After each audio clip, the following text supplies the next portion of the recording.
Hi అండి, welcome back to Revathi's kitchen. ఇవాళ మనం బీట్రూట్ ఫ్రై ఎంతో ఈజీగా ఎలా తయారు చేసుకోవాలో ఒకసారి చూసేద్దామండి. దీనికి కావాల్సిన ఇంగ్రీడియంట్స్ కూడా మనం ఒకసారి చూసేద్దాం. ఇది చాలా మంచిదండి బీట్రూట్ అనేది. దీంతో మనం చిన్నపిల్లలకి వ్యాస్లిన్ కూడా తయారు చేసుకోవచ్చు. ఈ జ్యూస్ తాగితే చాలా మంచిది. బీట్రూట్ జ్యూస్ కానివ్వండి, బీట్రూట్ ఫ్రై కానివ్వండి, ఓన్లీ బీట్రూట్ ఒక్కటి పచ్చిది తిన్నా కూడా మన ఆరోగ్యానికి చాలా మంచిది. ఇందులో ఎన్నో పోషక పదార్థాలు అనేవి ఉంటాయన్నమాట. ఎక్కువ ఐరన్, జింక్, కాల్షియం ఇవన్నీ ఉంటాయండి ఇందులో. సో అందరూ కంపల్సరీ ప్రిఫర్ చేసుకోవాల్సిన ఫుడ్ అన్నమాట. సో హెల్దీ ఫుడ్ కదండి. దీన్ని ఈజీ వేలో ఎలా తయారు చేసుకోవాలో ఒకసారి చూపిస్తాను, వచ్చి చూసేయండి ఫ్రెండ్స్. ఇలా మీడియం సైజులో 1 ఆనియన్ కట్ చేసుకోవాలి, చిటికెడు కరివేపాకు, ఒక 3 మిరపకాయలు, ఆవాలు, జీలకర్ర, మినపప్పు, శనగపప్పు అండి. ఈ పొడి చూసారు కదండి, అన్నిట్లో ఈ పొడి అనేది వేసుకుంటాం మనము. మిరపకాయలు, కొబ్బరి, వెల్లుల్లి, రుచికి తగ్గట్టు సాల్ట్ తీసుకొని ఇలా గ్రైండ్ చేసుకొని మిక్స్ చేసి పెట్టుకున్న పౌడర్ అండి ఇది. ఏదైనా డౌట్ ఉంటే మీకు ఇంకా ఇందులో పొడి కావాలనుకుంటే ఒకసారి కామెంట్ బాక్స్లో కామెంట్ చేయండి, పొడి అనేది చూపిస్తాను. చిటికెడు పసుపు మరియు కొత్తిమీర, ఇంతేనండి ఇంగ్రీడియంట్స్. తయారీ విధానం కూడా చాలా సింపుల్, చాలా టేస్టీగా కూడా ఉంటుంది. తయారీ విధానం ముందుగా ఒకసారి చూసేద్దాం. స్టవ్ వెలిగించి ఒక కడాయి పెట్టుకున్నాం కదా. ఇప్పుడు మనం ఈ కడాయిలో ఒక 3 టేబుల్ స్పూన్ ఆనియన్ వేసేసుకుందాం. హెల్దీ ఫుడ్స్ అన్నీ మన ఛానల్లో ఎక్కువగా వస్తున్నాయండి. సో తప్పకుండా అందరూ మన ఛానల్ని ఎంకరేజ్ చేస్తూ, అందరూ సబ్స్క్రైబ్ చేసుకుంటూ, లైక్ చేస్తూ, అందరికీ షేర్ చేస్తూ ఉండండి ఫ్రెండ్స్. మనం తీసుకున్న ఇంగ్రీడియంట్స్ ఇవన్నీ కూడా ఇప్పుడు మనం ఒక్కసారిగా వేసేసుకుందాం. ఇవి బాగా వేయించుకోవాలండి. ఇవి బాగా ఆయిల్లో మగ్గించుకోవాలి. వీటన్నిటిని మనం ఒకసారి కలుపుకుందాం. ఇవన్నీ కలిసేట్టుగా కలుపుకోవాలి బాగా. చూసారు కదా, ఇలా కలిపేసుకోవాలి. ఇవి ఎర్రగా వేయించుకున్న తర్వాతే మనం బీట్రూట్ అనేది అందులో వేసేసుకోవాలి. సో పిల్లలకి ఎక్కువగా పెట్టండి ఫ్రెండ్స్. పిల్లలు ఎక్కువగా తింటే వాళ్ళకి ఐరన్ అనేది వెంటనే బాడీలో అనేది ఎక్కువ వస్తుందన్నమాట. నేనైతే మా పాపకి చిన్నప్పుడు లిప్స్కి కూడా వ్యాస్లిన్ లాగా కెమికల్ లేకుండా ఎంతో న్యాచురల్గా ఈ బీట్రూట్ తోటే తయారు చేసి పెట్టేదాన్ని అన్నమాట లిప్స్కి. సో మీకు కావాలనుకుంటే మీరు ఎలా తయారు చేయాలి వ్యాస్లిన్ అని ఎవరికైనా డౌట్ ఉంటే కామెంట్ బాక్స్లో కామెంట్ చేస్తే ఒకసారి నేను చేసి కూడా మీకు చూపిస్తాను.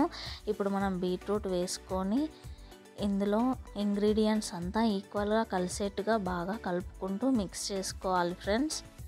ఇది బాగా కలుపుకొని ఒక 2 టేబుల్ స్పూన్ మనం సాల్ట్ వేసుకుందాం. సాల్ట్ మరియు పసుపు, చిటికెడు పసుపు కూడా వేసేసుకుందామండి. పసుపు యాంటీబయోటిక్ కాబట్టి అన్నింటిలో వేసుకోవచ్చండి, కొన్నిట్లో వేసుకోరు ఫ్రైలలో. అది చాయిస్ అండి, వాళ్ళ ఇష్ట ప్రకారం వాళ్ళు చూస్ చేసుకుంటారనమాట. నేనైతే పసుపు అయితే ఎక్కువగా ప్రిఫర్ చేస్తాను. ఏ కర్రీలో అయినా కూడా ముందుగా పసుపు అనేది ఎక్కువగా ప్రిఫర్ చేస్తాం అన్నమాట మనము. సో వేసేసుకున్నాం కదా సాల్ట్ మరియు పసుపు. దీన్ని కూడా మనం ఒకసారి కలుపుకుందాం. ఇలా బాగా ఈక్వల్గా మిక్స్ అయ్యేలాగా కలుపుకుందామండి. చూసారు కదా, అన్ని పీసెస్కి ఈక్వల్గా సరిపోయేలాగా కలిసిపోయింది. ఇప్పుడు మనం లో ఫ్లేమ్లోనే పెట్టుకొని ఒక 10 మినిట్స్ పాటు మూత పెట్టుకొని బాగా ఉడికించుకుందాం. ఆయిల్లోనే ఇది బాగా మగ్గిపోతుందండి. చాలామంది వాటర్లో ఉడకబెట్టి కూడా చేస్తారు. అలా చేస్తే అందులో ఉన్న ప్రోటీన్స్ అన్నీ పోతాయన్నమాట. అలా ఎప్పటికీ చేయకూడదు. అలా చేస్తే మనం తిని కూడా వేస్ట్ అవుతుందన్నమాట. బీట్రూట్ కానివ్వండి, క్యారెట్ కానివ్వండి, ఏదైనా కూడా కొద్దిగా ఆయిల్లోనే వేస్తే అదే వేగుతుంది ఆయిల్లో. ఇప్పుడు మూత తీసి మళ్ళీ ఒకసారి కలిపేసుకుందామండి. ఇలా అడుగు అంటకుండా, అంటే మాడిపోకుండా అలా కలుపుకొని మళ్ళీ ఒకసారి మూత పెట్టేసుకుందాం. ఇలా ఒక 15 మినిట్స్ పాటు టైం పడుతుందండి. ఇది బాగా వేయించుకోవాలి. పీసెస్ అనేవి అన్నిటికీ బాగా మగ్గిపోవాలన్నమాట. ఒకసారి మూత పెట్టేసుకొని ఒక 15 మినిట్స్ ఉడికించుకుందామండి. ఒకసారి తీసి మళ్ళీ ఒకసారి కలుపుకుందాం. ఇది ఎక్కువగా సార్లు కలిపినా కూడా ఏమీ కాదండి, ముక్క అనేది చెదిరిపోదు, కాబట్టి కలుపుకోవచ్చు. సో ఆల్మోస్ట్ అయిపోయింది. ఇది ఉడికిందో లేదో మనం ఇప్పుడు ఒకసారి చెక్ చేసుకుందామండి. చెక్ చేసుకొని చూసుకొని మళ్ళీ ఒకసారి ఒక 2 మినిట్స్ అలా మూత పెట్టేసుకొని ఉడికించుకుంటే సరిపోతుంది. మనం ఆల్రెడీ ఒకసారి చూసుకుందామండి. ఆల్మోస్ట్ వేగింది. ఇంకొక 2 మినిట్స్ పడుతుందండి టైము. ఒకసారి మూత పెట్టుకొని ఆ 2 మినిట్స్ కూడా ఉంచుకుందాం. చూసారు కదా, చాలా కలర్ఫుల్గా ఉంది. ఇప్పుడు మిగిలిన పొడిని మనం వేసేసుకొని బాగా కలుపుకొని ఇందులో ఫైనల్గా మనం కొత్తిమీరతో గార్నిష్ చేసుకొని ఒక బౌల్లోకి తీసేసుకుంటే ఎంతో టేస్టీ హెల్దీ ఫుడ్ అనేది చాలా టేస్టీగా ఉంటుంది. రెడీ అయిపోయింది సింపుల్గా. సో మీరు కూడా ట్రై చేయండి ఫ్రెండ్స్. ఏదైనా డౌట్ ఉంటే కామెంట్ బాక్స్లో కామెంట్ చేయండి. ఏదైనా వీడియో కావాలనుకుంటే కూడా సజెషన్ ఇవ్వండి ఫ్రెండ్స్. ఏదైనా వీడియో కావాలన్నా కామెంట్ బాక్స్లో కామెంట్ చేయండి. మీ పెద్దవాళ్ళకైనా ఎవరికైనా సజెషన్స్ ఇస్తూ షేర్ చేస్తూ ఉండండి మీ ఫ్రెండ్స్కి.